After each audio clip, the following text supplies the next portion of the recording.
Hello and good morning to you all on the second day of the workshop.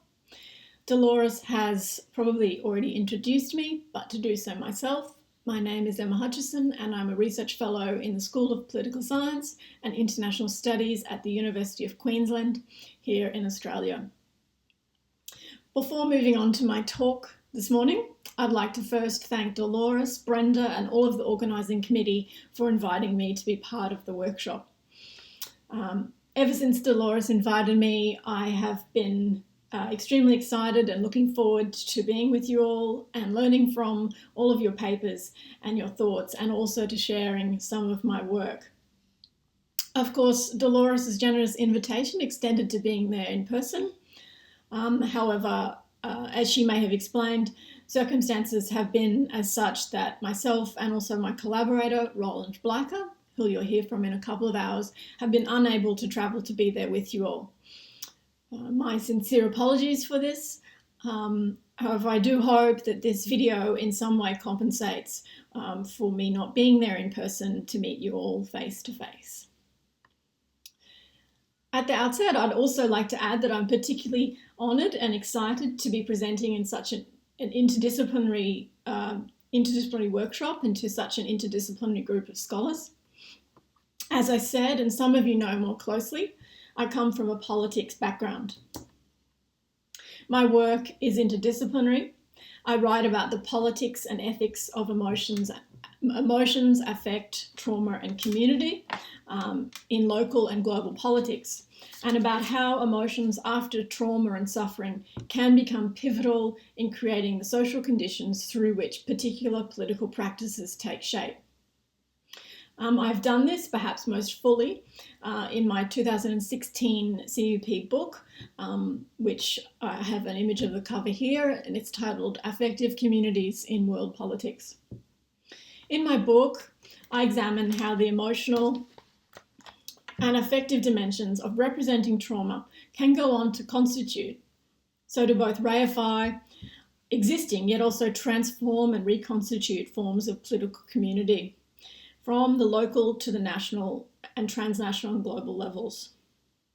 Key, I guess, to the book is the central paradox of how an experience such as trauma, often deemed so fundamentally inexpressible and solitary, can go on to be understood in emotional ways that bind collectives together. To do this, my book, and work more generally, draws from, and I also hope it adds back to, disciplines such as sociology, cultural studies, history, philosophy, feminist theory, communication, journalism and media studies, and even psychology and neuroscience.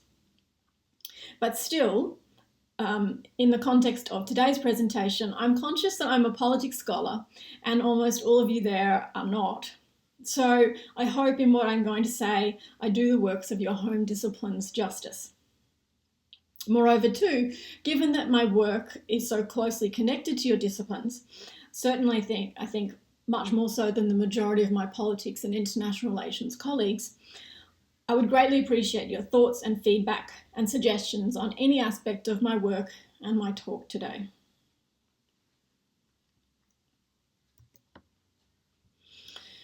So the work and talk I would like to share with you today is titled Seeing and Feeling in the History of Humanitarianism. In titling my presentation as such, I would in fact like and aim to speak quite closely to the mandate given to us in the workshop call for papers. By this, I will speak first to the question of what have images and emotions done in the history of humanitarian relief and in conceptualising humanitarianism more generally.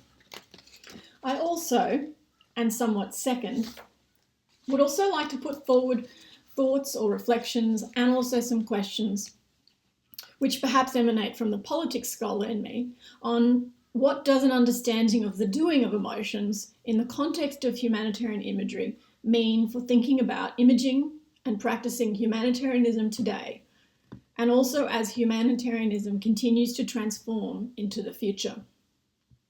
To put this more simply, although perhaps more bluntly, would be to ask, how does seeing and feeling help to understand the emergence and history of humanitarian practices? And how does this help to appreciate or think about how humanitarian ethics may continue to emerge and be reshaped today and in times to come? To this extent, I draw explicitly on what Dolores has opened with yesterday, and also very much the work of scholars such as Sarah Ahmed, Monique Shear, and also the approach of Jo Labani and others here today. I do so to focus and look at what images have done, how so-called humanitarian imagery has worked historically and continues to work today in conjunction with emotions, and for me, ultimately how images, bodily feelings, affects work in collaboration, so co-constitutively, to inspire and do ostensibly humanitarian things, what we may call practices. By adopting this line of questioning and inquiry, I hope the talk today, and my work also, contributes towards two broad fields of understanding. The first of these concerns the history, politics, and ethics of humanitarianism. My work puts forward and suggests that looking back in time to the initial founding of humanitarianism and then through its practical and somewhat normative political rise, this will enable us to better grasp or appreciate how humanitarianism has come to be as it is today. This is akin, of course, to what Foucault would have called a genealogy of the present. Yet I suggest this is not only to better understand humanitarian policies and practices today, but also draw out insights that help us to consciously reflect on how humanitarianism may continue to transform, and in particular, how this historical understanding might empower us to consciously address what many scholars identify as the problematic aspects of dominant humanitarian practices. I should note here too that some of these problems or challenges very much extend to and include the images through which humanitarian need is communicated and the very feelings that enable us to do humanitarian things. In fact, I would argue that images and emotions as aspects of our contexts and material cultures are precisely where the politics of humanitarian practices lie and are best revealed. The second purpose driving my work is also a general one, and this is to better and more fully understand the intersections between emotions and politics. I will speak more on this, so for here now, I'd briefly like to articulate that my key prerogative is to further uncover how emotions have been key to driving social and political change. For me, the future of studying emotions, or where I think the key potentials lie, at least in fields of politics and international relations, is to move away from understanding emotions and affects that situate emotions as forces that are singularly acted on through power, and instead come to approach emotions and affects and bodily feelings as active forces that can themselves enact political change. Emotions can be forms of resistance. They can have agency. So I'm not sure, but you might all be asking, what does all of this have to do exactly, or how does it bear out, with a focus on seeing and feeling in the history of humanitarianism? So moving back to this, I'd like to now focus on the history of images, emotions, and humanitarianism more closely, highlighting what I think are two key ways that images and emotions matter. Two key ways that images have enabled viewers to witness and rethink suffering and hardship and cruelty, and begin to feel differently and eventually enact what we now think of as humanitarian practices. So this next part of my talk will thus make highlighting and illustrating two key points.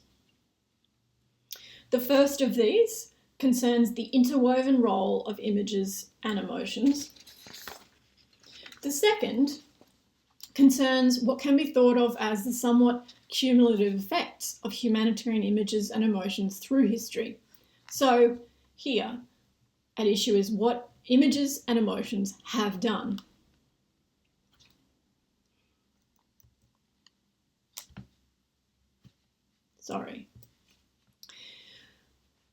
To speak to my first point, I've put together a very brief, and what I'm sure will be all too brief, especially for the historians in the room, survey of what the history of imaging, a survey of the history of imaging humanitarianism. In the context of a short presentation, this can never be comprehensive or systematic.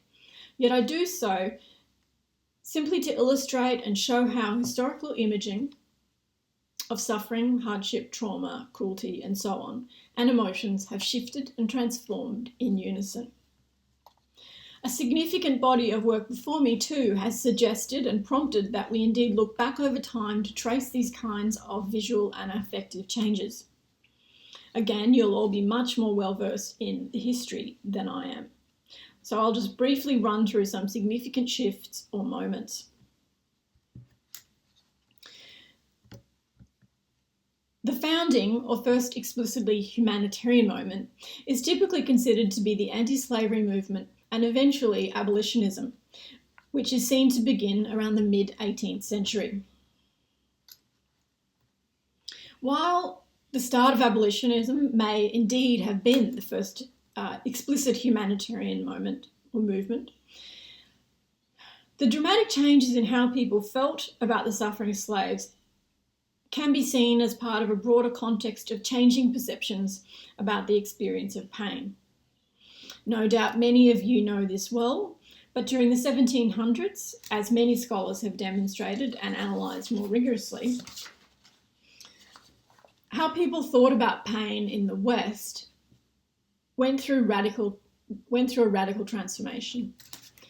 Historically, Western Christian societies perceived of pain as an inescapable and therefore redemptive human phenomena.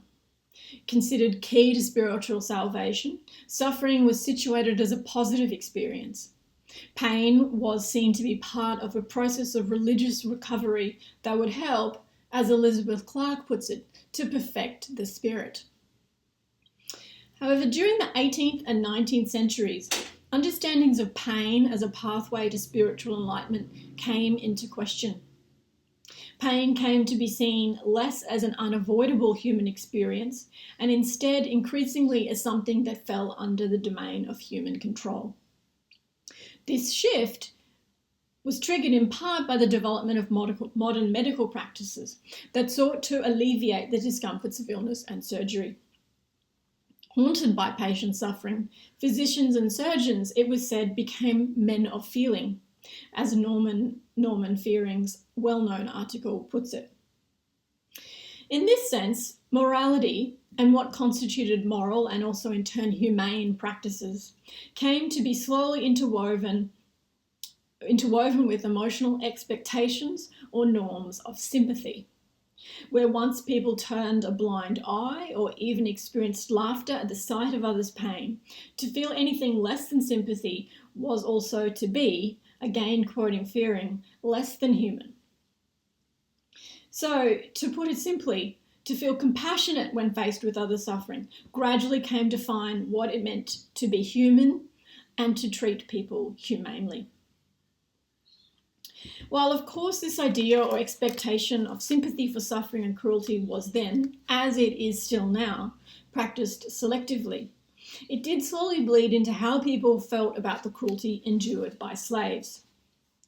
And, indeed, visual representations, such as those I've presented here, brought to light the suffering and cruelty slaves were subjected to as they had never been before. Scholars have argued from this a somewhat reformist humanitarian spirit emerged.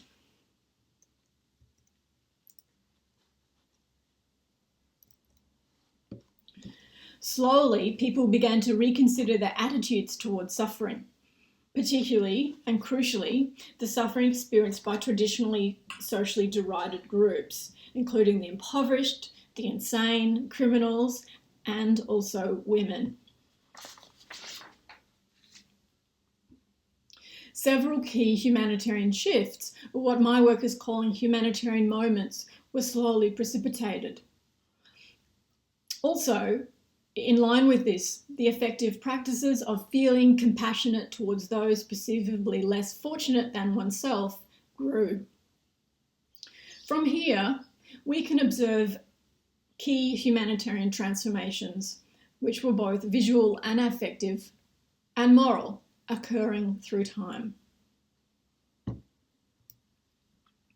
The Battle of Solferino, for instance, is seen as key to the emergence of the ICRC.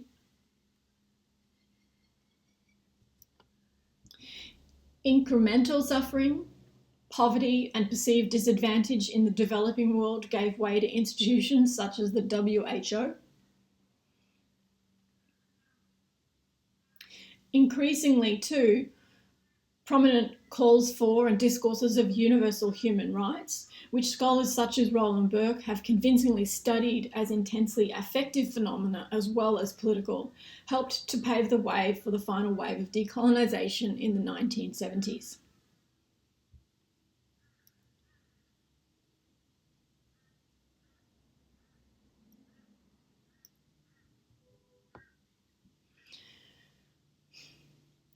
All of this is ultimately to say or show that images affect us, or they have the potential to touch us in what can be instrumental ways. In this sense, I see images of suffering as material objects embedded within particular spaces, places, times, and cultural contexts. I adopt very much a kind of practice approach to images and emotions in this sense. The things bodies feel can prompt us to do things that can have important social and political effects. But I guess, and putting on my politics hat for a moment, or more explicitly, I'm at the same time not sure that the work of seeing and feeling stops there. While images of suffering through time have shaped and reshaped forms of feeling, sympathy, pity, compassion, indignation, and so on, they do go on through their more limited discursive life to shape social and political meanings as well. In doing this, images can take on or cultivate more concrete things. They can shape meanings that create, both widening and limiting, ideas of moral, political, and humanitarian responsibility. Yet in this way, and by no means to dismiss all of the good that the humanitarian movement has done and continues to do, we can at the same time glean that through images, humanitarianism is both enabled but paradoxically limited and selective. Humanitarianism remains contingent. It depends fundamentally on what we see and how we see it. Also on what we don't see, what is silenced and invisible.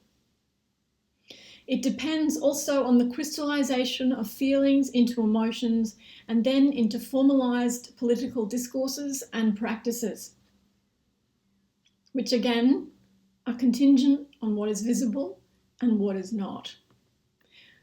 This brings me to my second point. Given the time, I make this quickly so that I can move on to my somewhat summary reflections, which actually shift us back to the co-constitutive, transformative role of images and emotions. But the key second point I would like to make is, however, also an important one. This is because it concerns the politics and ethics of visual and affective transformations that have occurred over time, the dominant Western transformations, that is, and also how they bear out in the present and likely through the future politics of humanitarianism as well. Again, as many of you will undoubtedly be well versed and well aware of, perhaps far more rigorously than the politics scholar such as myself, while images such as those I have shown today have been part of a wider transformative visual culture that has given rise to and shaped humanitarian practices, they do so through representing and thus creating and or reifying a range of what I think, and many others think, are problematic hierarchies. I guess the most basic hierarchy, as Hannah Arendt identified long ago, is that humanitarianism is itself a practice of hierarchy. Humanitarianism concerns and has to do with the benevolence and fortune of those who bear witness in opposition to those who suffer in hardship and pain. Yet this most fundamental humanitarian hierarchy is also supported by others. There are also, I suggest, visual hierarchies, which are not only formed through what we see and what we don't see, but also how we see it. Stereotypes are played on in order to cultivate sympathy. Racial and cultural stereotypes, gender stereotypes. Important for my work and my focus, there are also emotional hierarchies. In terms of Western humanitarianism, there is the politics of pity and sympathy, itself an emotional regime that is fundamentally underpinned by Western privilege, the Western privilege to see. Some scholars, such as Keith Tester, even suggest that Western culture is perhaps defined more by the need to engage in such a politics or regime of sympathy. So defined more by the need to feel sympathy rather than actually feeling the emotion of sympathy itself. Finally, these visual and emotional hierarchies result in political and ethical hierarchies and norms. These enable and also limit the boundaries of for whom we care. A real skeptic, not so much me, but a real skeptic might even suggest that the above two, so visual and emotional hierarchies, combine to mean that sympathy is enabling, but ultimately legitimizing the morality of the humanitarian caregiver. It is in this way that Bruce Robbins calls us in the West humanitarian beneficiaries. He suggests that we feel refined feelings of sympathy, in part so we can sleep soundly at night. But I don't want to belabor the point. All of this prompts me, in particular, to wonder if in fact are there ways out or forward through these kinds of visual, emotional and humanitarian hierarchies and paradoxes.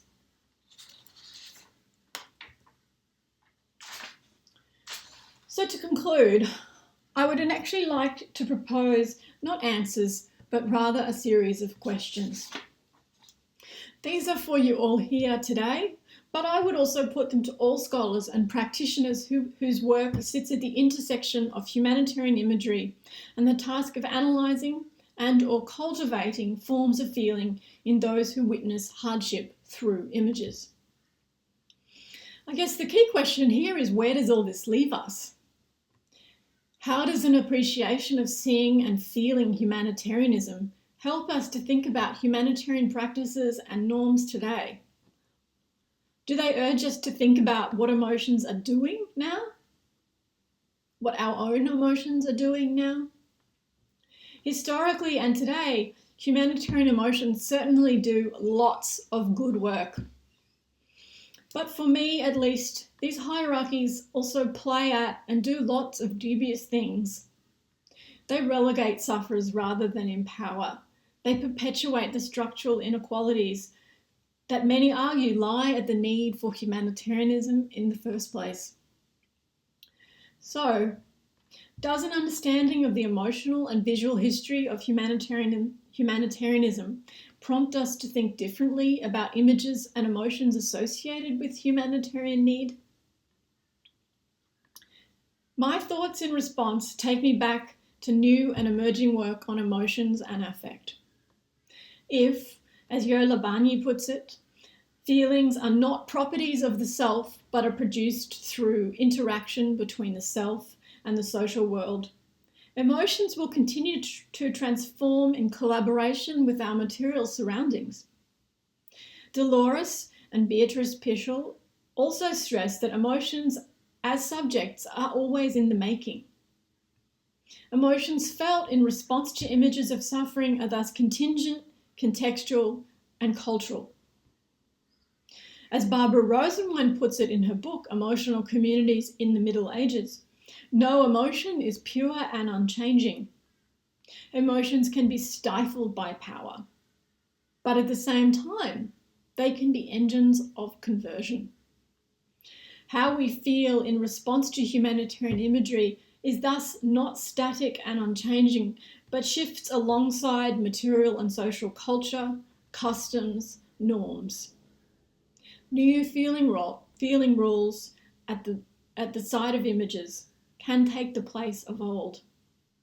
To again quote Rosenwein, in this sense, emotions can transform the meanings of the very representations they also simultaneously emerge from. Emotions themselves can in this way be the causes of their own transformation. So key here, and to conclude, is the need to consider, I think, and keep in mind that emotions are social practices that can be subjects of, yet also resistant to, forms of power. Emotions can be forms of agency that transform how we think about others' suffering and ensuing necessary humanitarian mobilizations. This is why I think it is essential we are mindful of the history of visualizing suffering. How human suffering and hardship has been historically represented and is indeed imaged today is intimately connected to the ways we each feel in response, and in turn, the possibility and nature of the humanitarian practices that ensue.